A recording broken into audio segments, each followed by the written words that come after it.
for this segment, we do have a very special guest who was called to the bar in 2021. I was about to say November, but then I realised that was myself, but in 2022.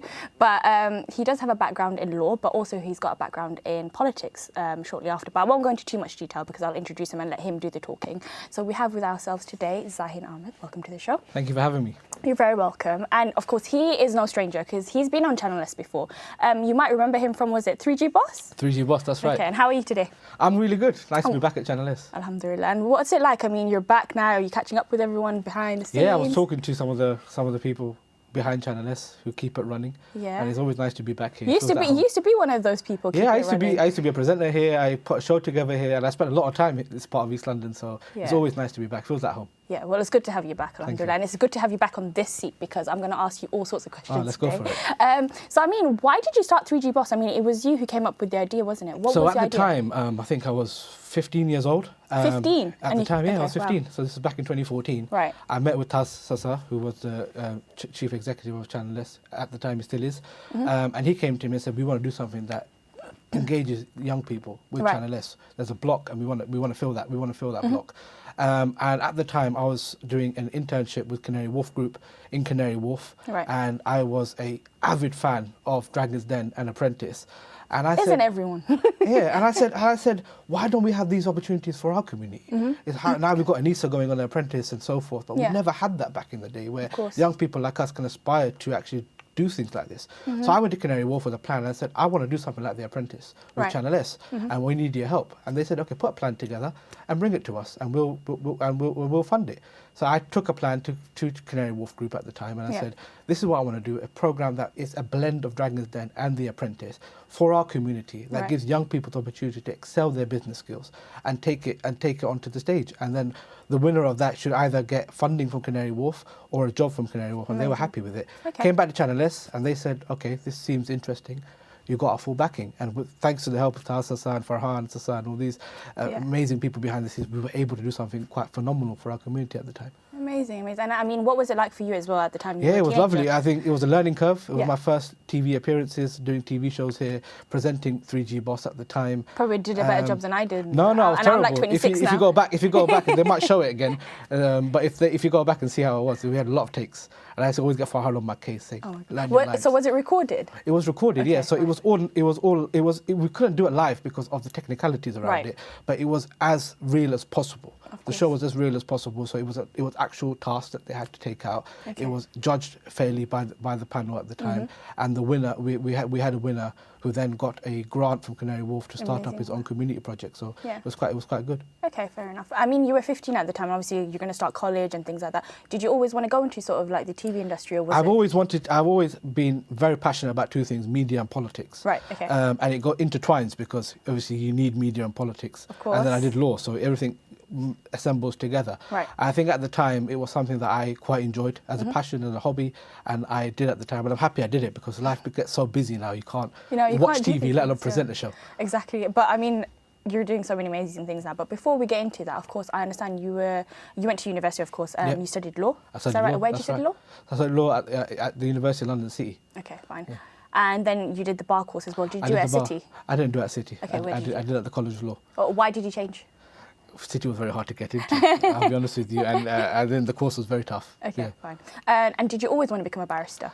It was something my parents wanted me to do. Of course, it's always parent pressure. It's an Asian parent thing, but my brother's training to be a doctor, my sister's training to be an accountant, and obviously they had someone that had to go down the legal route. Yeah. And it was always, because I've always had a passion for politics, it always merged together, doing politics and doing law at the same time. And a lot of my mentors growing up said to me, look, if you want to be a politician, you want to get into politics, law is the best way forward for you, because you understand the administrative technicalities, constitutional law, and it will help you in that regard. So I did it. It was very strenuous. Yes. I didn't enjoy a moment of it, as you can endorse, but it was something that I did, and I'm happy that I went down the legal route. And so you were called to the bar in 2021. Yeah. Okay. So I mean, did you then go down the route of trying to get experience? I didn't. So obviously I've always had a passion for media and politics, like I said. So one of my hobbies was politics, and throughout university I was very engaged with the Labour Party and with politics, and I had the opportunity to work for a few Labour MPs at the time, behind on their campaigns. I was part of the leadership campaign for Jeremy Corbyn in 2016, and that was actually like my political baptism, if you say. That's when I really understood what politics is and the change that comes with it, backing the right kind of candidate and getting them to win. And this was just before Brexit as well. This was just before Brexit. So I was volunteering for Sadiq Khan in 2015, and then I had a campaign role for Jeremy Corbyn in his 2017 leadership bid, and then again for the Labour Party on the Brexit campaign. So during my university years, I was very engaged with the Labour Party and in sort of the youth movement and the Labour Party as well. So that's what kind of gave me that empowerment to go and do politics and pursue a career in politics. So my intention always was to go and work for a Labour MP, get the experience in, and then come back. But then things excelled at such a rate that it was one after the other. So I went to work for a Labour MP. From there, I was approached by another Labour MP to be their chief of staff.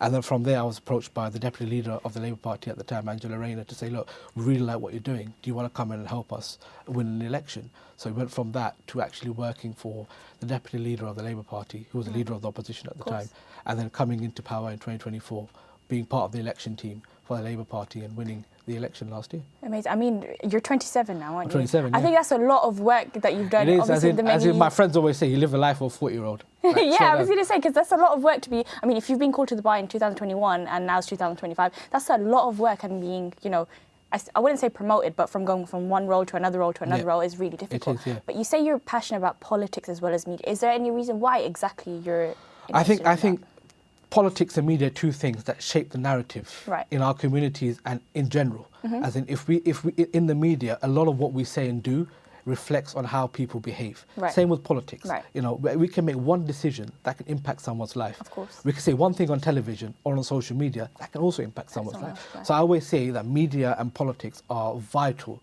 for obviously supporting our communities and seeing the growth in our communities. And is that something you were exposed to at a very young age? I was. My dad's got a political background. My dad's always been very political. So we grew up in a very politically active household. Is it more Bangladesh politics? No, in the UK. My dad was a councillor. My dad was a councillor Amazing. in the UK. He was a parliamentary candidate.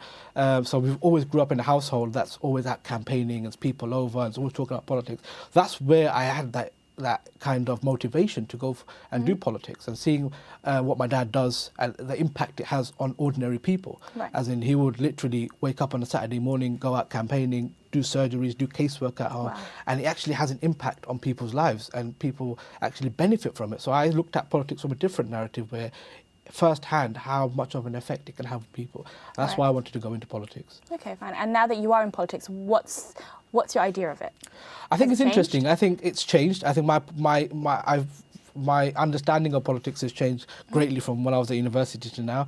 And again, I think we're in a situation, or the country's in a situation where things are changing all the time, right? You know, people are happy with politicians, they're not happy with politicians, they're not happy with some of the decisions, not being criticised. But then again, we have to look at what they're genuinely doing. There are politicians out there that have their own vested interests, and there are politicians that are actually trying to make a difference. And it's about encouraging and supporting those that want to make a difference. And how do you tell when someone's actually trying to make a difference but probably hasn't been able to do that because of, you know, other factors? I think it's in their delivery and their action. There's a lot of politicians that promise you the world, look good on social media, make brilliant TikTok videos, and there's those that are more quiet, get a lot of stick, but they're actually trying to make a change for communities. Okay, fine. And what does it mean for you right now? I mean, what are you trying to deliver with, you know, your experience in terms of... So working for the Labour Party, my intention always was to make an impact for our communities.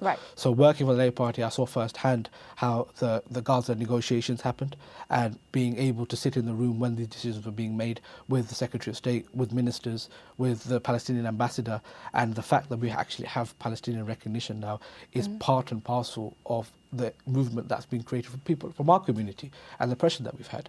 So these kind of things were one of the happiest things for me to see personally, that we've seen Palestinian recognition, we've seen an Islamophobia charter, we've seen free school meals, stuff that affects ordinary people on a day-to-day basis, and having a government that implements that is obviously the proudest achievement for me. Of course. And I mean, what does it mean now in terms of your next steps? Because I understand from our conversation you might be going back into law. Yes. What's it looking like? As in, for me, like I said, going into politics and a career in politics was always meant to be for experience. It was never meant to be a career. So nothing permanent? Nothing permanent. My dad always gives me stick for this. He says, look, you need to go back into the legal field, you need to become a barrister, and you need to go down that field. You've done your politics, you've done done your experience, fantastic. Now go back into this.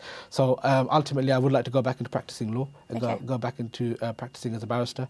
I do want to be an MP. Yes. Okay. So maybe once you become a barrister, have some experience. Yeah, but being an MP is not easy, and there's a lot of things that you need to do. I need to prove yourself to not just my community, but to people in general that I am capable of being an MP. So it's very well and easy saying I want to be an MP, but I've got to prove that to the people as well. But how are you going to prove that? I mean, is that something that will come from your work as a barrister? I think it's about listening to people. Right. It's about understanding community and being engaged with the community. One thing I love about Channel S, it lets you engage and foster and build relations with the community, right? So the community need to know that a person like Zahin is happy to support them and is ready to be a voice to make national change. Of course. And what does it mean for you to be a voice? Like, how do you become a voice, if anything? How I become a voice? Obviously, as you can see, I've got a very big gob and I love speaking. I didn't say that. That's him saying that. I can speak for Britain, but I think it's important people understand that you're by their side, yes, and you are in it for the right reasons. A lot of politicians come in to massage their own egos, for popularity,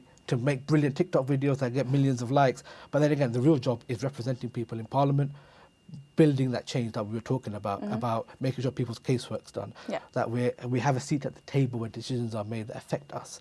And that's what people need to realise. That's what a voice is that somebody that would deliver for them. Of course. And what, for you, is an important message that you'd want to give viewers who are watching, who might want to be going into politics but aren't really sure where to start, or possibly someone who's not quite sure whether they should study law or, you know, study politics directly and then make their way? I think one thing I always say is one of my proudest achievements growing up, we didn't have many Bangladeshi role models. We didn't have many people that are at the top or enough people that achieve something. Now you look around it, in the legal field, we've got some of the top barristers from the Bengali community, whether that's in media or culture or sports or politics. We've got representation there. So it's about building something to make a change. If you want to do politics, do it for the right reasons, do it to actually make a change. Understand that. And get involved. I think at the moment we are in a very difficult and turbulent time politically with the country and how things are going, and obviously there's a mix of views. Whatever party aligns to your views, support that party. Go out campaigning, make that representation, stand to be a councillor, have that voice, and make that national change that you that. And how easy is it to make that change? Does it have to be big? Does it have to be small? Changes, it can be as small as literally putting a pound in a donation box to making national change. I think change happens in various different ways. I can smile at someone today and that could change someone's life, right? Definitely. So it's about your intentions and how you want to push that forward. Of course. Thank you so much for being on the show. Thank you for having me. I feel like I could talk all day, every day, but thank you so much. Thank you so much, Anna.